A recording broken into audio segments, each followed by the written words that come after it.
பொங்கல் பரிசு எப்பொழுது கிடைக்கும்? பொங்கல் பரிசில் யாருக்கு இந்த பொங்கல் பரிசு கிடைக்கும்? யாரெல்லாம் பொங்கல் பரிசு பெற தயாராகி கொண்டிருக்கிறார்கள்? பொங்கல் பரிசில் 5000 ரூபாய் கிடைக்குமா?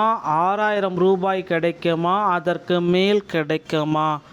இந்த குழப்பத்தில் ஒரு முக்கியமான தகவல் இந்த ஒரு வீடியோ பதிவில் இருக்குது. ஸோ உறுதியாகிவிட்டது மக்களே, இந்த பொங்கல் பரிசு ஸோ இவர்களுக்கு மட்டும் கிடைக்கும், இவர்களுக்கு கிடைக்காது. அப்படின்னா யாருக்கு இந்த பொங்கல் பரிசு கிடைக்கும், யாருக்கெல்லாம் இந்த பொங்கல் பரிசு கிடைக்காது அப்படின்ற ஒரு தகவலை இந்த ஒரு வீடியோவில் நாம் முழுமையாக நம்ம பார்க்கலாம். நீங்கள் நம்முடைய சேனலை முதல் முறையாக பார்க்குறீங்க அப்படின்னா மறக்காமல் ஒரு சப்ஸ்கிரைப் அண்ட் பெல்லை மட்டும் கிளிக் பண்ணி வச்சுக்கோங்க. ஸோ வாங்க இந்த வீடியோவில் பார்க்கலாம். பொங்கல் பரிசு ரொக்க பணம் 5000 ரூபாயை உங்களுடைய அக்கௌண்ட்டில் ஜனவரி 3ஆம் தேதி முதல் வழங்க இருக்காங்க. NPHH, PYY, AYY இந்த வகையான ரேஷன் கார்டு வைத்திருக்கும் அனைத்து நபர்களுக்கும் உறுதியாகிடுச்சுங்க. ரேஷன் கடையில் பொங்கல் பரிசு. மீதி இருக்கிற 2 வகையான ரேஷன் கார்டுகளுக்கு பொங்கல் பரிசு கிடையாது அப்படின்றதையும் குறிப்பிட்டு சொல்லிட்டாங்க மக்களே.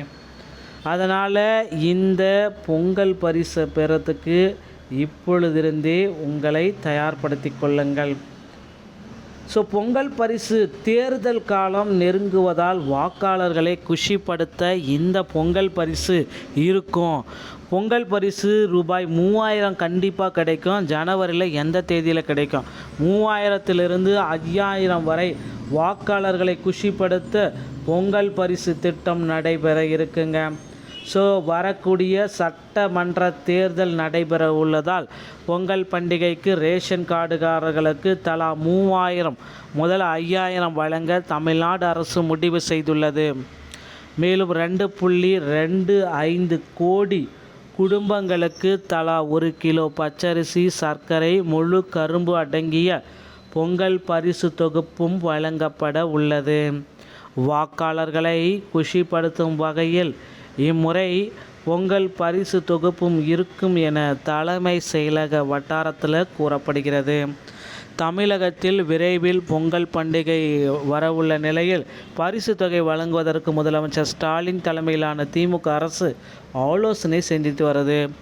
தமிழகத்தை ஆளும் முதலமைச்சர் ஸ்டாலின் தலைமையிலான திமுக அரசு 2025 பொங்கல் பண்டிகைக்கு ரொக்க பரிசு எதுவுமே தரவில்லை. பொங்கல் வைத்து கொண்டாடுவதற்கு தேவையான அடிப்படை பொருட்கள் அடங்கிய தொகுப்பை மட்டுமே வழங்கினர்.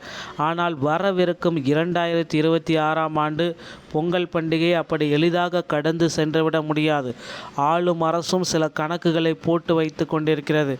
பீகார் மாடலில் ஸ்டாலின் கண்டிப்பாக நடக்கும். தமிழக ரேஷன் கடைகளில் பொங்கல் பண்டிகையை முன்னிட்டு ஒவ்வொரு ஆண்டும் ரேஷன் கார்டுதாரர்களுக்கு பரிசு தொகுப்பு வழங்கப்படுகிறது. அதிமுக ஆட்சியில் 2021 பொங்கலுக்கு ரேஷன் கார்டுதாரர்களுக்கு தலா 2500 ரூபாய் ரொக்க பரிசு வழங்கதும் குறிப்பிடப்பட்டதுங்க. அதுவே இதுவரை அரசால் வழங்கப்பட்ட உச்சபட்ச பொங்கல் பரிசு தொகையாகும். பின்பு திமுக ஆட்சியில் 1000 ரொக்க வழங்கப்பட்ட நிலையில் இந்த ஆண்டு பொங்கலுக்கு பணம் இல்லாமல் பச்சரிசி, சர்க்கரை, கரும்பு மட்டுமே வழங்கப்பட்டது. அடுத்த ஆண்டு சட்டசபை தேர்தல் நடைபெற உள்ளது. அதில் 200 தொகுதிகளில் வெற்றி பெற்று ஆட்சியை தக்க வைக்க திமுக மிகப்பெரிய ஒரு மாஸ்டர் பிளான் இலக்கை எண்ணிட்டுள்ளது. தமிழக மக்களும் மிகுந்த எதிர்பார்ப்பில் காத்திருக்கின்றனர். அதற்கு முக்கிய காரணம் இது தேர்தல் பொங்கல், அதாவது சட்டமன்ற தேர்தலுக்கு முன்பாக வரக்கூடிய பண்டிகை. எனவே ஆளுங்கட்சி தங்கள் மீதான அதிருப்தி குரல்களை தணிய செய்யவும், வாக்கு வங்கி அரசியலுக்கு முக்கியத்துவம் கொடுக்கவும், சிறப்பு ஏற்பாடுகளை செய்யவும் அந்த வகையில் 2024 பொங்கல் பண்டிகைக்கு 5000 ரொக்க வழங்கப்படும் என்று தகவல்கள் வெளியாகியிருக்குங்க. ஸோ நிச்சயமாக 5000 ரூபாய் உங்கள் அக்கௌண்ட்டில் வர வைக்க போகிறாங்க. உங்கள் அக்கௌண்ட்டோடைய EKYC ப்ராசஸ் எல்லாமே முடிக்கணும்னா முடிச்சு வச்சுக்கோங்க நண்பர்களே. இந்த மாதிரி தகவலை நீங்கள் உடனுக்குடன் பெற நீங்கள் நம்முடைய சேனலோட இணைந்தீர்கள். மீண்டும் ஒரு நல்ல தகவலுடன் நான் உங்களை சந்திக்கிறேன். நன்றி, வணக்கம், தேங்க்யூ.